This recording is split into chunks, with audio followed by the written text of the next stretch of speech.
The agenda this week scanned the year ahead in global politics, learned about the psychological toll of studying climate science, said farewell to the director of the National Gallery of Canada, and heard the story of a devastating 1986 fire at the Los Angeles Public Library. The agenda's Week in Review begins, revisiting the efficacy of the police practice of street checks. Here is the way that the judge defined carding and street checks, which, just to make sure everybody's on the same page and our viewers know what we're talking about here.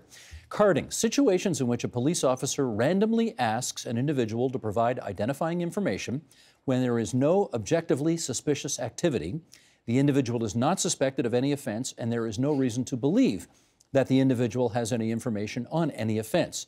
That information is then recorded and stored in a police intelligence database. That's carding. Street checks involves identifying information obtained by a police officer concerning an individual outside of a police station that is not part of an investigation. Now, I guess I want to know, go ahead, let's go to you first. Does this clarify anything? I think it certainly does. It assists the thought that the OACP has held for a long period of time. The chiefs of police. The chiefs of police are the association. There needed to be a distinction moving forward. And I think in the past, they were lumped together as carding and as street checks all as one thing. I think the distinction was absolutely essential. We have tremendous respect for Justice Tulloch. We worked with him through this process over the last number of years, and we're part of the stakeholder group. And I think by making this clarification, he also, in his report later, spoke to the value of proper and appropriate street checking in accordance with the Charter rights and for the right reasons and for public safety. There are those issues, so not to ban them all together. If I could give a brief example on that matter, when I was the chief of police in Niagara Region just a couple of years ago, when the street check process broke and this whole information, we looked at our database and we had, I don't know the exact number, 50, 60,000 street checks in our street check RMS system. I think about 90% of those had nothing to do with the word street checks, nothing to do, not even anything to do with the word carding. We were using that, and many police services were using it as a bin to store different types of information. So the numerical value was way off. I think this helps to clarify it, and it also helps us be better able to educate police officers on the street the right way to do things for the right reasons and the things that they're not permitted to do. Just curious, on a follow-up here, what have you done with all that information that was in your system? Well, that's another one of the things that's coming forward, and I know Justice Tulloch has spoken to that. I'm no longer with Niagara, so I can't speak specifically to them.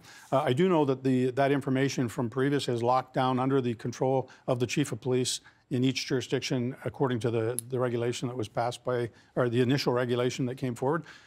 Following up to that, I know that Justice Tulloch has made comment, and in the future we need to look at that and see where that goes. And we'll be working and seeing as we move forward and what the government does with that now. Okay, Rob, I should get you to comment on this as well. Do you think the carding and street checks, the way they have been defined here, indicates that there's a clear difference between both? Yes, absolutely.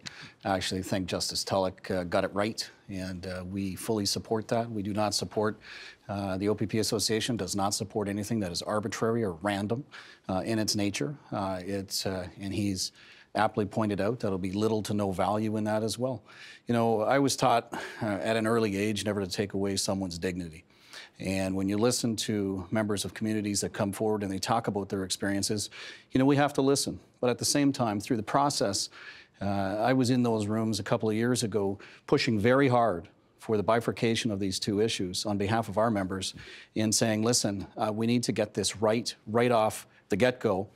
And I had pushed for, that sort of conversation, and I think it kind of happened backwards. But at the same time, I'm glad that we're finally having a conversation. Justice Tulloch brings credibility to the issue. And having been in the room at one of the community consultations and also a couple of Fridays ago and seeing the whole room there and various stakeholders, and it was a really interesting feeling that was in the room, like almost that these were positive first steps on the go forward. So he absolutely got it right, but we also feel that there is huge value in lawful street checks that provides intelligence to protect, to increase officer safety, to increase community safety, and to also protect the most vulnerable in our society, specifically in some of the things that we've pushed hard about with regards to human trafficking. Nia, are you satisfied that there is a greater understanding now of the difference between carding and street checks? I'm glad Justice Tulloch made the distinction, but I still think there's some confusion. Justice Tulloch, when he made his delivery on January 4th, he basically explained what an example of a street check was. And he said that if somebody was by a window and they had some tools or something to that extent where there was suspicion. So that's equated to investigative detention, which is a power police already have. I want to make sure that the public and the police don't conflate street checks thinking they can, again, stop people because they want to check them out, as opposed to having a legitimate investigative purpose. So I'm glad there's been a distinction, but I think we have to drop the term street checks and just focus on either investigative detention, which is legal and appropriate, or carding, which is illegal. You were in the South China Sea this past year. Yeah. How come? Well, I go there because I'm very interested in what China's up to. I was there this time on a cruise ship. The previous time I'd been there, which wasn't long before, was on a warship, the Canadian warships, and I think it shows how Canada is an outlier with its allies. We avoided at all cost going anywhere near those Chinese artificial islands in the South China Sea. Our warships were kept hundreds of miles away, while Britain, France, Australia, and of course the United States conducted all kinds of freedom of naval military maneuvers and so on. Maneuvers all around. And Canada was outside of all of that. Also, the Chinese are very interested in what everybody's doing. Their spy ships, it reminds me of what used to happen in Europe years ago. The Chinese spy ships follow everything, everywhere. And I flew last year. The most interesting thing I did last year was a flight nonstop from San Francisco, or from Singapore to San Francisco, and we flew right over one of the Spratly Islands. And out the window, looking down, you could see, and I got reasonable pictures of it that I can show you, the artificial island with the airfield with all the radar. Which raises the question. So I'm going to say, so what? You're going to say, so what? So what? So what? So Most the important South China thing in the world. It is not. The South China Sea is in China's backyard. It's like the Caribbean for the United States. Why are we picking this as a fight? China is projecting its power in its own region, in its backyard. It is a problem for Japan and Vietnam, and of course for Taiwan. But this is not a global problem, contrary to all the hype around it. I think Canada's perfectly sensible to keep its warships out of there. There's no value add. We're not going to make a tiny bit of difference by doing that. And let's lower the temperature here. This is a regional problem in East Asia. So the great question, of course, many people who do what you do for a living are asking is China a potential military threat, or are they more likely a significant economic competitor? Yeah, I think when we talk about China as a military threat, we're missing the story. The real story about China over this next decade, it will be a significant economic and, most importantly, technological competitor.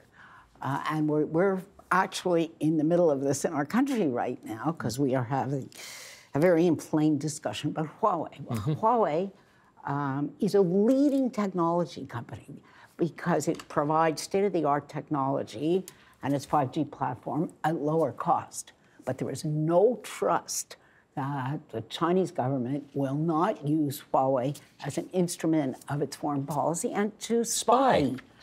That's the story about China. It's not what it's doing. I think that everything Janice has said is true, plus China is on an unprecedented campaign to build aircraft carriers, all kinds of submarines. It's pushing out beyond the South China Sea, where it's not just a question of a regional event. They've claimed 90% of the world's busiest sea. The United States does not do this in the Caribbean. It does not try to in any way. Never had bases? They've had a base in the Caribbean, in Cuba today, but Guantanamo Bay. Yes, Hello. but it is not a strategic base. There are no fighter jets there. There are no missiles based there. It ring the world with bases. Let's the be United honest. States rings the world with bases, sure. Yeah.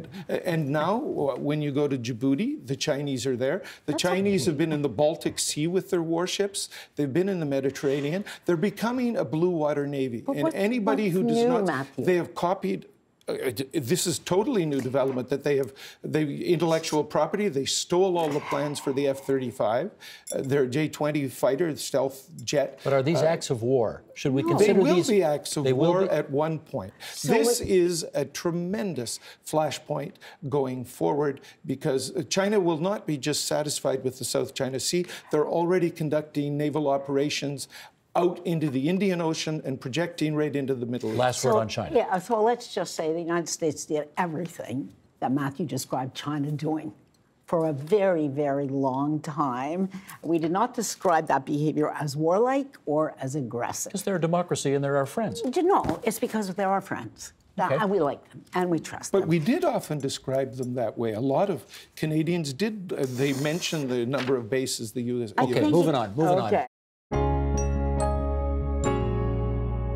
What goes through your head?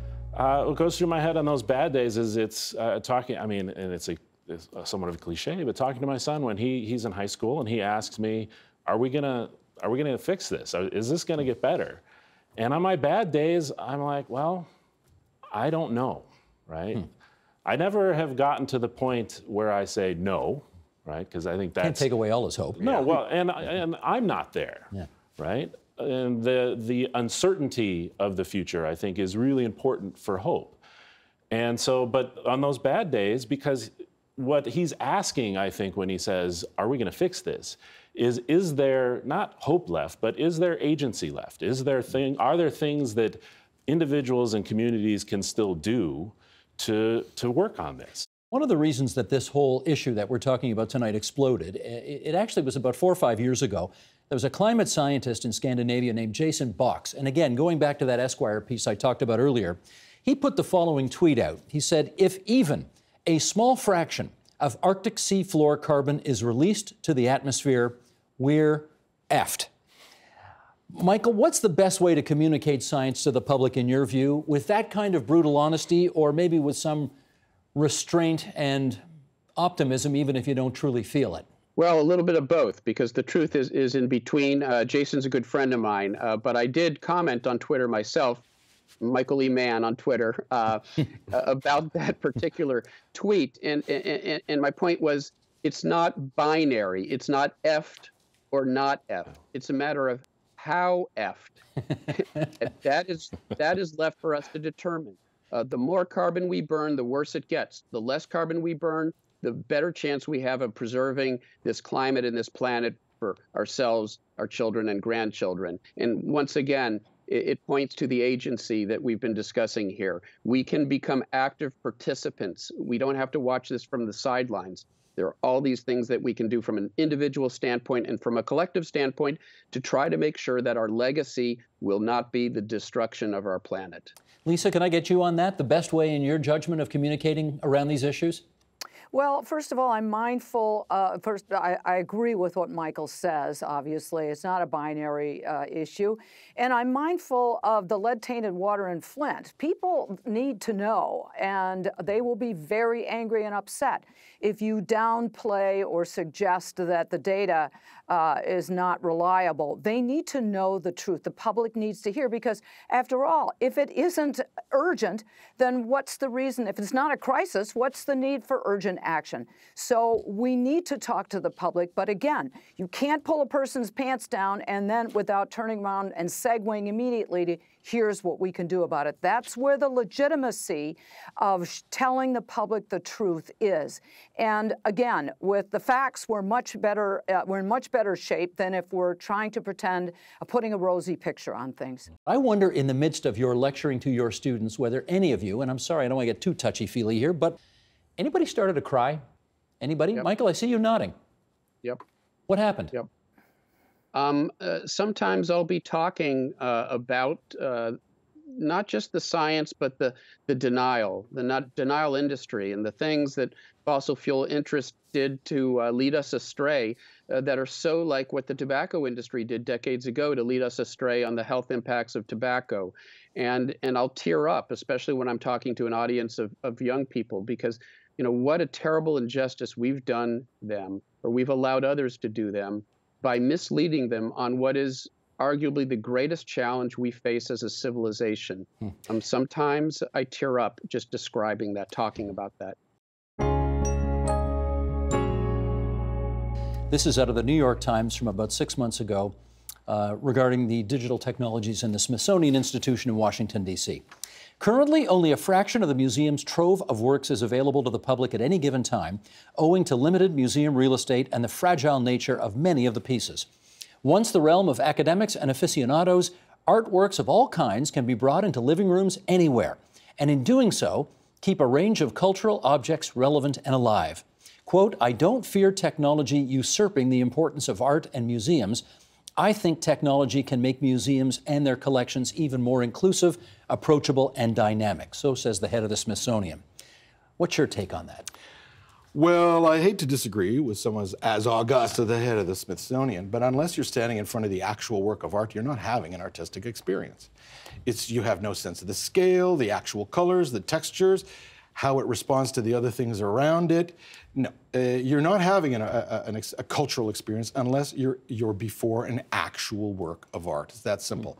Technology is very useful for all purposes pedagogical. It can help lure you in. Perfect example, Piet Mondrian. It's really very two-dimensional painting. When you see an actual Piet Mondrian painting, you see how fastidious a craftsman he was, and you wouldn't have expected that from some white and blue and squares with some black stripes. They're handmade objects, and you get a real feeling of wonder about this. The care with which the artist made this object is not available when you're seeing a digital reproduction of it. And it changes the experience. So it's a little bit like Plato's cave. The world is passing by on a screen through shadows. You're not actually in the real world. We're very much living in Plato's cave today. So museums are more and more important because of that. It's funny, you make the analogy to Plato's cave, and I would make the analogy to going to, I guess, what they now call the Scotiabank Arena. You know, you'll see the Leafs better on TV. There's no question about it. But there's nothing like being there. There's nothing like being there. The excitement, your own adrenaline is not, it's half of the adrenaline output at home as it would be in the actual arena. You need the people around you because we respond to each other. That's one of the great advantages of any city that has a terrific art museum, is that they're community aggregators. And that sometimes I think people are as excited about having this cultural experience with each other as they are about the cultural experience. I was being given a tour of the downtown branch of the library when I had first moved to Los Angeles. And we were stopped in front of the fiction section. And the man who was giving me the tour pulled a book off the shelf and took a deep whiff of the book and said, you know, you can still smell the smoke in some of them. And I thought he meant that they allowed people to smoke in the library. I was surprised. And he said, no, from the fire. And I said, what fire? And he said, the fire in 1986 that shut the library for 7 years.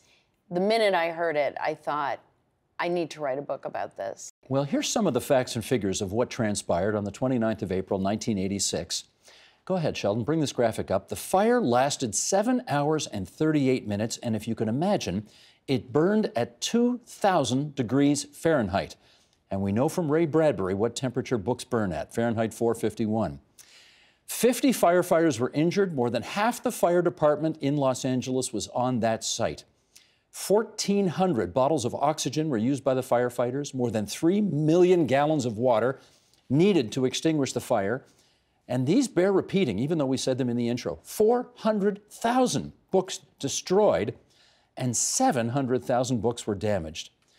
This may seem like an obvious question, but why was the fire so difficult to put out? It's not at all an obvious question. To begin with, books are so flammable, and a library essentially is filled with flammable material. But there was another reason, and that was the books were stored in stacks, typical of a library, which is where you store the books that aren't out on the shelves. The stacks were built in a traditional way that is true for many libraries. It was essentially a chimney. It was a 7-story high, thick-walled small room that didn't have floors between the levels. So the fire started on one level and it simply shot up to the top. To get into the stacks, you had to sort of crouch, and as it was, the librarians hated the stacks because they were dark, they were hard to navigate. So the firefighters with their equipment could barely get into the stacks, and the fire just got hotter and hotter. And you described fire that was in some respects clear. It didn't look like fire. The firefighters who I interviewed said it was really frightening. It went from red to orange to blue, and then it became completely clear because it was so hot. And to see through a fire, they said it was a terrifying sight. And that is the Agenda's Week in Review for this Friday, January 18th, 2019. You can see all of those conversations in their entirety at tvo.org, on our YouTube channel at youtube.com/theagenda, and on our Twitter feed, that's twitter.com/theagenda. The Agenda with Steve Bacon is brought to you by the Chartered Professional Accountants of Ontario, helping businesses stay on the right side of change with strategic thinking, insightful decisions, and business leadership. Are you on the right side of change? Ask an Ontario CPA.